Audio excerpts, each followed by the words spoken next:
Dawn of October 15th, 2025. The East Sea was smooth as a giant mirror reflecting brilliant orange light. Light wind blew through towering antenna poles on southern artificial islands, but in the underground war room, the atmosphere was already thick. The radar crew at a coastal observation station suddenly detected a series of dense signals moving from the north. More than 200 Chinese warship silhouettes appeared on the screen. No lights, no identification signals, only cold streaks of light drifting south at a steady speed. Commanding officers stood dead silent, staring at the circle, slowly closing around Taiwan Island.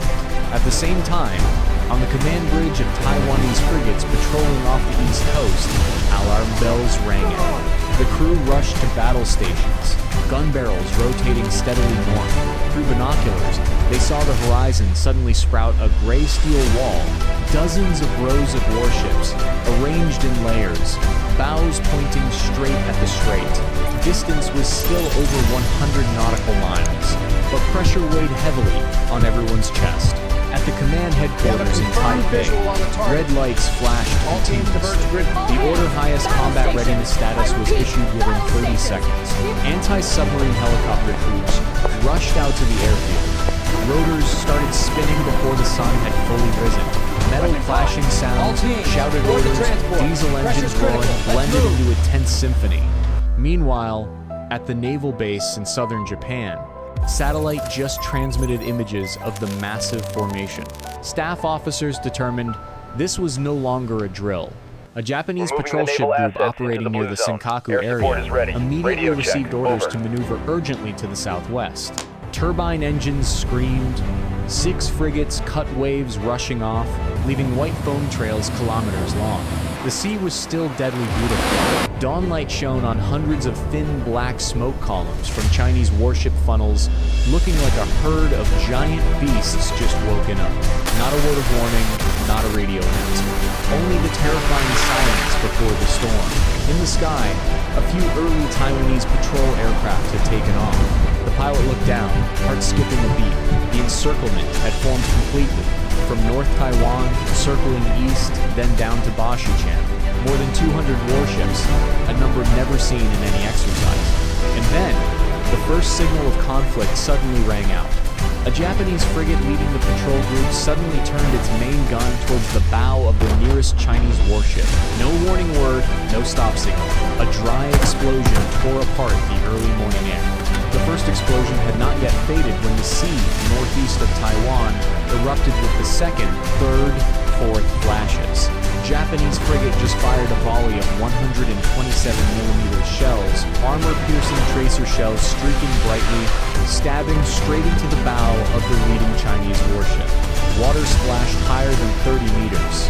Foredeck torn open, black smoke curling up like a giant wound. Within 15 seconds, the entire encircling fleet simultaneously rotated gun turrets. More than 150 gun barrels of various sizes pointed together at the Japanese 6-ship group. Get to the Alarm muster sirens station, howled double across time. all decks. Chinese sailors rushed to positions, no verbal orders needed, only metal clicking and running footsteps. At the same time, south of the strait, the Taiwanese missile boat formation suddenly accelerated to full power. 12 small-hulled boats cut waves, rushing out from behind Orchid Island. Jet engines spraying bright blue fire in the early light. They rushed straight into the gap between the two Chinese flanks, forming a sharp steel arrow aimed at the left flank of the massive formation. On the Japanese flagship command bridge, the gunnery officer silently observed through the sight. The second volley left the barrel, this time fragmentation shells. Hundreds of shells exploded right on the water surface, just 500 meters from the Chinese ship bow. White water columns rose like a separating wall, forcing the lead ship wing to decelerate abruptly. Instant réaction. From the 31st warship row backwards, 36 anti-ship missile launch tubes opened simultaneously. A hissing sound rang out steadily, then brilliant orange fire streaks shot out of the launch tubes, drawing 36 perfect curves in the deep blue sky. Missiles flew close to the sea surface, just 15 meters above the waves, aiming straight at the Japanese ship group. Satellite imagery just under updated, Jade sir. Mountain, Taiwanese officers tracked every light streak on the large screen. No one said a word. only the sound of hot computer fans and heavy heartbeats. A young lieutenant colonel silently pressed the red button. 12 Taiwanese missile boats fired back simultaneously. More than 40 anti-ship missiles shot up, forming a forest of fire opposite the missile swarm from the other side. The sea east of Taiwan suddenly turned into a tangled net of fire. 2 missile swarms flew cutting across each other just a few hundred meters apart, leaving long white smoke trails in the sky. Some missiles crashed into water, exploding early, creating giant water columns. The rest continued rushing towards targets at 3,000 kilometers per hour. The first anti-ship missile explosion rang out less than 20 nautical miles from Hualien coast. A Japanese frigate was hit right in the engine room. Fire flared up violently. The ship listed 30 degrees before the crew could activate the firefighting system. At the same time, a Chinese missile boat on the right flank was torn open by a Taiwanese missile. Water flooded into the compartment like a waterfall. The sea began to burn. Oil spilled wide, fire-licking floating debris. Metal screaming as ships sank. Sailor cries for help mixed in the sound of waves. And on the horizon, the encirclement of over 200 warships continued to tighten, slowly, coldly, as if what just happened was only a light cough before the real storm. Sunset descended like a dark red curtain, dyeing the entire strait into a sea of liquid blood. Smoke from burning ships flickered on the water surface. North wind blew hard, carrying the acrid smell of burning oil. At an altitude of 10,000 meters, Japanese fighter jet crews just crossed the Ryukyu island chain, saw continuous flashes of fire beneath the clouds. At the same time, on the Chinese fleet command deck, a short order was issued not via radio. Open the third layer. More than 40 large and small landing ships immediately separated from the outer ring, accelerating straight towards the east coast of Taiwan. Each ship carried 2 companies of armed soldiers, amphibious vehicles lined up tight on both sides, bow doors lowered, ready to touch sand. At the Suao landing site, the Taiwanese coastal artillery system suddenly woke up. 32 155mm gun barrels simultaneously fired. Continuous explosions shook the entire mountain range behind. 2-ton shells fell just 800 meters from the landing fleet, erecting a wall of water and earth higher than 50 meters, forcing the spearhead wing to decelerate urgently. Meanwhile, north of the Penghu archipelago, the remaining 6 Japanese frigates formed a spearhead charging back into the middle of the Chinese formation. They no longer fired guns, but simultaneously launched all remaining anti-ship missiles. More than 100 missiles left the launchers at once, creating a giant cloud of fire flying close to the sea surface. Target: command ships located in the center of the encirclement. Instant reaction. From the 31st warship rode backwards, hundreds of vertical air defense missile launch tubes popped open. Thin white smoke trails shot up into the sky like reverse rain. 2 nets of fire collided right above the water.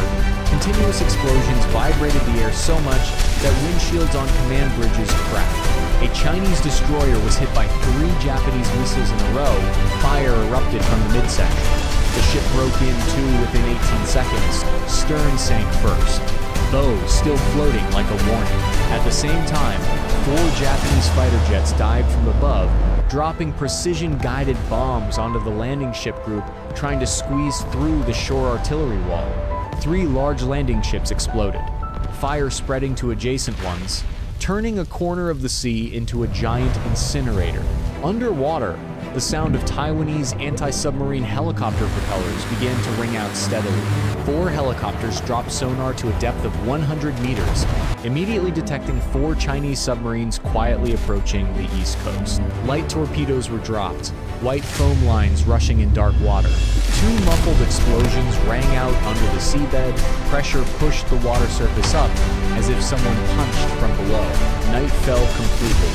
The entire Taiwan Strait now only had flashing firelight and explosion sounds, could no longer distinguish which were owned ships, which were enemy ships. Only streaks of light rushing past, water columns rising, and burning ships drifting aimlessly amidst the sea of smoke.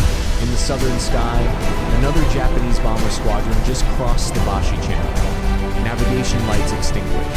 They flew low, close to the wave crests, carrying a weapon never before used in reality. Tonight is not over. 3 a.m., pitch black sky, only flickering firelight and white phosphor tracer streaks tearing across the sky. Strong northeast wind blew, pushing the smell of gunpowder and burning flesh across the strait. The water surface was so hot that schools of fish floated belly up.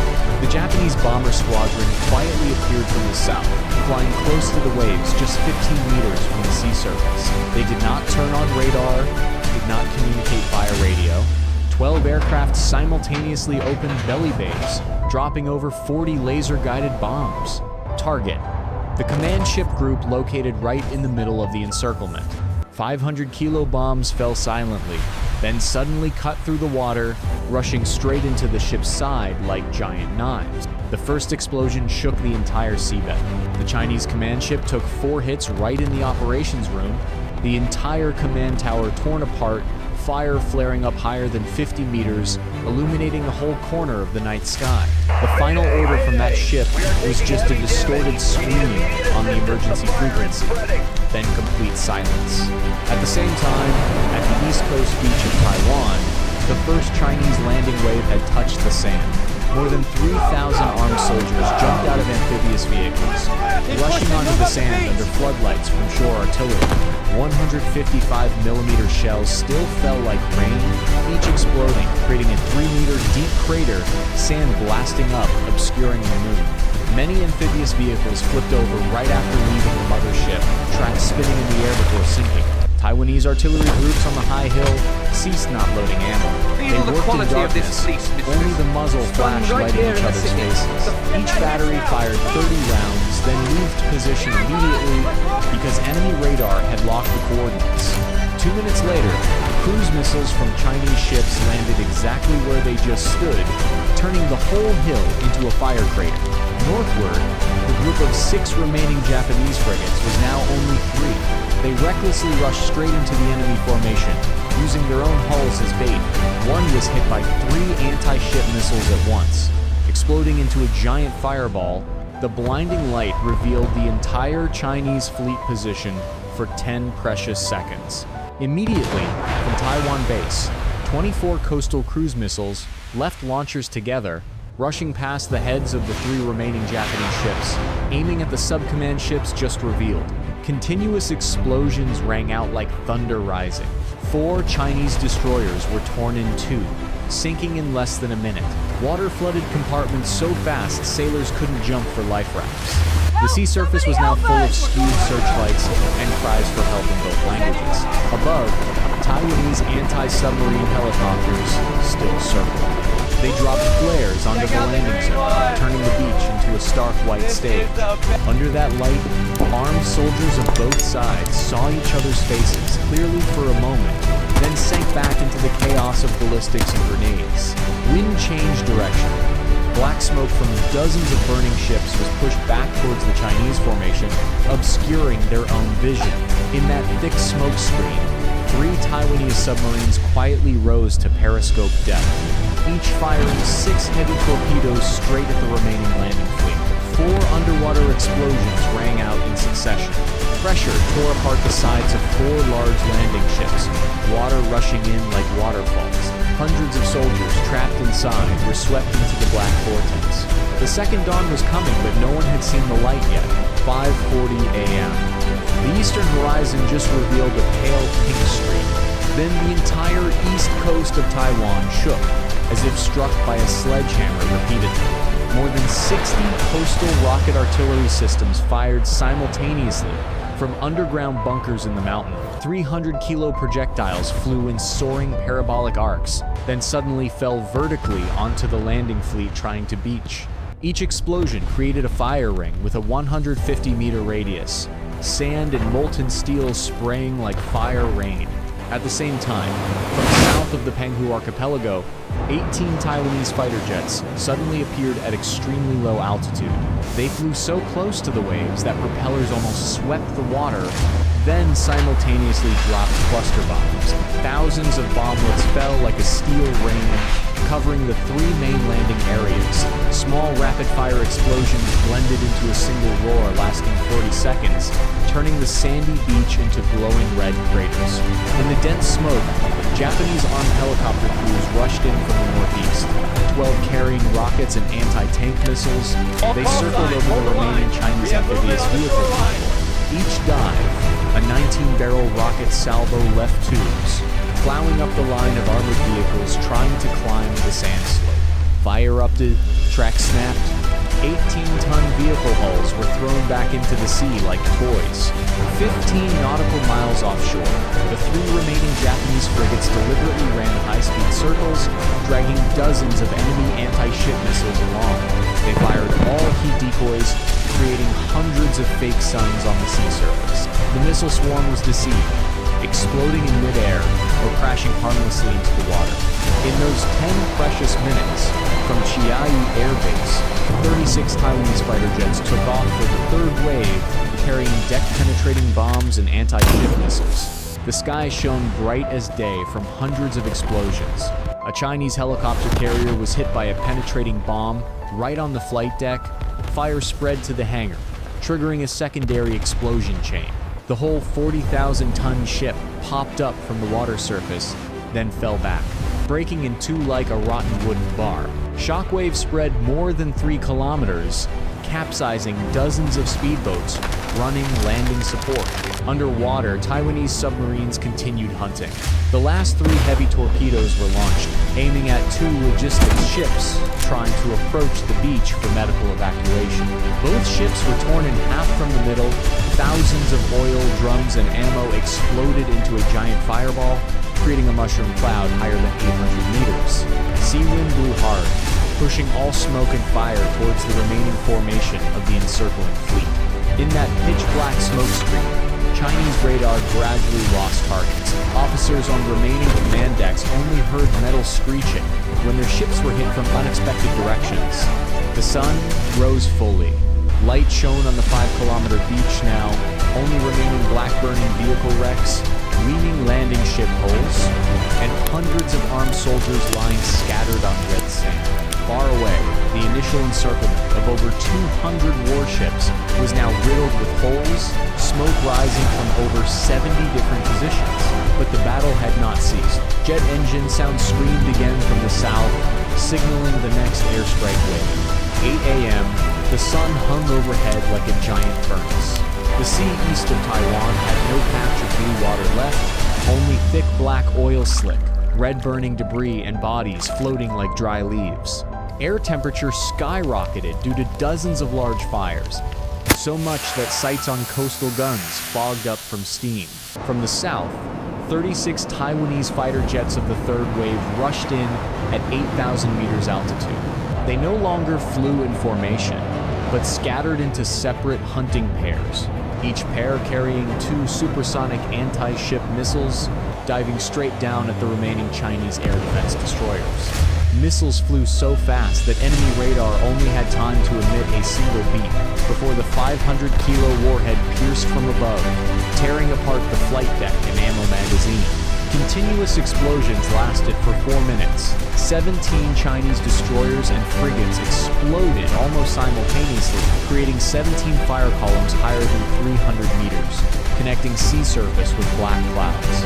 Shockwaves capsized dozens of rescue boats trying to approach the sinking ship area. At that time, on the beach, surviving Chinese armed groups tried to organize a temporary defense line using burnt vehicle wrecks. They dug foxholes right on the scorching sand, heavy machine guns set up between broken tracks. But from the high hill, Taiwanese rocket artillery switched to firing anti-infantry cluster munitions. Thousands of bomblets fell like iron rain, each exploding, creating a 30-meter kill radius. Sound of metal tearing flesh rang out continuously. No more screaming, only the wind whistling through holes. 20 nautical miles offshore, the 2 remaining Japanese escort carriers finally appeared. They had just passed through the firestorm all night, flight decks still hot from missile fragments. 24 armed helicopters took off right at sea, carrying Hellfire air to ground missiles. They flew low, close to wave tops, then simultaneously fired the final volley at the logistics convoy trying to retreat north. 16 oil and ammo ships exploded into a chain of fireballs, stretching 8 kilometers. Blinding light temporarily blinded thousands of sailors on surrounding ships. North winds suddenly strengthened to force 8. All smoke and fire was pushed back to the west, covering the remaining formation of the encircling fleet. In that dense smoke screen, Chinese radar completely lost direction. Command posts still operating only heard metal screeching and water rushing into compartments. From the east, 3 Taiwanese submarines surfaced for the first time in 36 hours. The crew opened tower hatches, standing on the soaked conning tower, looking at the scene in front without words. More than 150 black smoke columns rose from the western horizon, like a dead forest. Far away, the initial encirclement was now just flickering fire spots, drifting aimlessly. At 10 a.m., gunfire gradually fell silent. Not because of running out of ammo, but because no target large enough was left to shoot. 11 a.m. The sun stood overhead, scorching hot like pouring fire onto thousands of tons of smoldering steel. The wind had stopped completely. Black smoke hung suspended in thick layers, turning the entire strait into a giant steam furnace.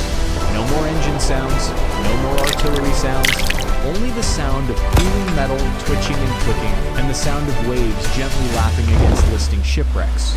From the north, the final Japanese patrol group, only 2 ships left, slowly parting smoke to enter the center of the battlefield. Decks riddled with bullet holes, the sun flag hanging limp, but the main gun barrel still rotated steadily, ready to fire the last shot.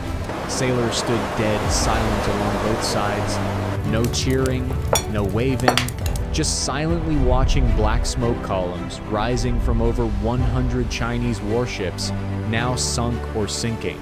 On the 10-kilometer-long beach from Suao down to Hualien, Taiwanese medical teams started descending onto the sand.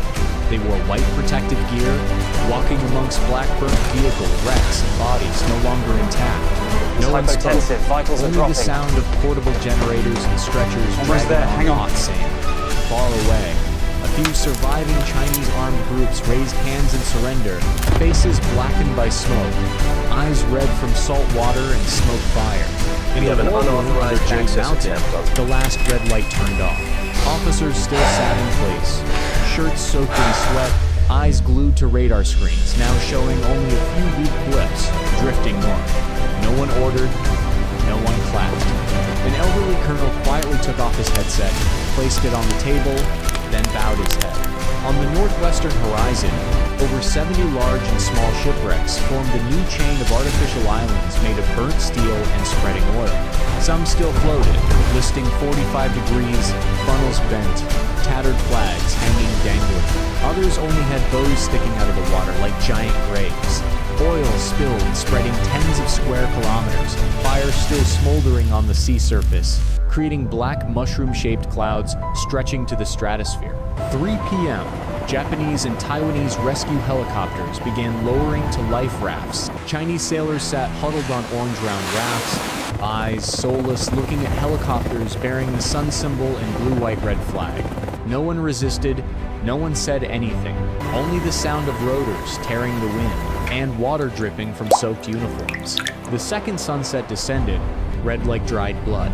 From above, the entire Taiwan Strait now resembled a hell painting. One side green island with intact hills, the other side pitch-black sea of smoke with hundreds of burning shipwrecks as background. Between those two colors were oil slicks, glistening like a galaxy dyed black. And for the first time in 48 hours, the sea surface was completely silent. Dawn of the third day, October 17th, 2025, the East Sea was strangely calm again. No more smoke, no more fire, only the pungent smell of cooled burnt oil and rotting flesh mixed in the early breeze. The water surface covered in an oil layer so thick waves no longer lapped, only slow ripples like black honey. From the north, the first international rescue fleet appeared, 14 hospital and supply ships, bearing white flags with giant red crosses. They moved slowly through the steel graveyard, anchoring amidst high-soaking shipwrecks. The crew wore protective gear, lowering rubber boats into the black water, pulling each life raft onto the deck. Thousands of survivors were brought up, lying scattered on the deck, eyes staring wide at the sky as if disbelieving they were alive. On Taiwan's east coast, engineering teams began clearing the battlefield. 50-ton bulldozers rolled tracks on red sand, pushing charred amphibious vehicle wrecks into the sea. Metal grinding, screeching rang out steadily from morning till night. 3-meter deep shell craters were filled with earth. Torn up coastal road sections were leveled flat. No one took photos. No one filmed. Only the sound of excavators and earth dumping rumbling. At the Allied command in Taipei, an emergency conference took place in silence. Satellite map appeared on the big screen. The encirclement of over 200 warships now remained only 37 weak light spots, retreating north at a speed of 12 knots. Official damage not yet announced, but the estimated number appearing on the screen corner made all officers bow their heads. Over 140 warships of various types sunk or heavily damaged, over 40,000 people missing or killed in action. South of Senkaku Islands, the last 2 Japanese frigates anchored together. The crew stood in lines on deck, wearing white dress uniforms, bowing heads towards the east. No trumpet, no drum, only the sound of waves gently lapping against the bullet-riddled hull. 1 minute of silence kept on time. Then they quietly returned to work. Watch your heat settings on that well. Hull numbers, preparing for the day of return to port. Sunset of the 3rd day. Sunsetting behind Taiwan's central mountain range, casting orange-red light on the oil-slicked sea surface. From above, the entire battlefield area now looked like a giant black scar, stretching more than 200 nautical miles. Sunken wrecks gradually turned into new artificial coral reefs. Fish started gathering under cold hulls. And for the first time in 4 days, radar on Taiwan Island no longer detected any enemy signals within a 500 nautical mile radius. The sky clear, stars started twinkling, night wind blew gently, carrying early winter chill, chasing away the lingering scent of death on the sea surface.